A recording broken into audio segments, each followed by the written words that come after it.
Friends, ఈ రోజు మనం శ్రీ లక్ష్మీ చెన్నకేశ్వర స్వామి దేవాలయం దగ్గరికి అయితే వచ్చేసామండి. ఇక్కడ వైకుంఠ ఏకాదశి పర్వదినాన చాలా మంది భక్తాదులు మన ధర్మవరం శ్రీ సత్యసాయి జిల్లా నుంచి ఎంతో మంది ఇక్కడికి వస్తూనే ఉన్నారు. క్రీస్తు పూర్వం 6వ శతాబ్దం కాలం క్రితం ఒక రైతు కంటి మీద కునుకు లేక తన పొలంలో పని చేసుకుంటున్నప్పుడు ఒక గుండుని ఎత్తాడు. ఆ గుండు కిందే ఈ శ్రీ లక్ష్మీ చెన్నకేశవ స్వామి విగ్రహం బయటపడింది. క్రీస్తు పూర్వం 12వ శతాబ్దం కాలంలో శ్రీ కియా శక్తి ఒడియార్ గారికి శ్రీ లక్ష్మీ చెన్నకేశవ స్వామివారు కలలోకి వచ్చి స్వామివారు దర్శనమిచ్చి నా ఆలయ నిర్మాణం నువ్వే చెయ్యాలి అని చెప్పాడట. శ్రీ క్రియాశక్తి ఒడియార్ గారు నిర్మించిన ఆలయమే మన ధర్మవరం శ్రీ లక్ష్మీ చెన్నకేశవ స్వామి దేవాలయం. ఈ ఆలయం క్రీస్తు పూర్వం 1000 సంవత్సరాల కాలం నాటి మంచి పుణ్యక్షేత్రంగా ఇక్కడ ఏర్పడింది. ముక్కోటి మహిమలు. ధనుర్మాస ఏకాదశిలో శ్రీ ముక్కోటి శ్రీ మహావిష్ణుమూర్తి 3 కోట్ల దేవతామూర్తులతో దివి నుండి భూలోకానికి భక్తులకు దర్శనమివ్వడానికి దిగి వచ్చారు. ఈరోజు వైకుంఠ ఏకాదశి పర్వదినాన ఉత్తర ద్వారం తెరుచుకుంటుంది.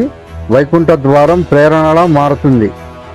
మనం ఈరోజు దర్శనం చేసుకుంటే ఈ జన్మలో శాంతి, మరు జన్మలో మోక్షం ఖాయం అని భక్తులు నమ్ముతారు.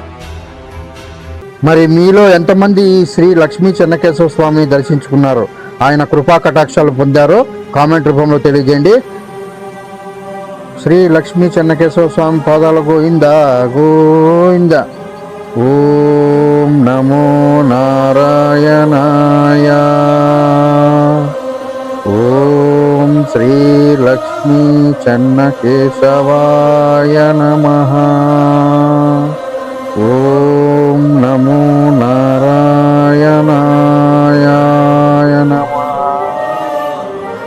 ఓం శ్రీ లక్ష్మీ చెన్నకేశవాయ నమో నమః. ఓం శ్రీ లక్ష్మీ వల్లభా శ్రీ చెన్నకేశవా నమామి. శ్రీ లక్ష్మీ చెన్నకేశవ స్వామి పాదాల గోవింద గోవింద గోవింద గోవింద గోవింద. గోకుల నందన గోవింద.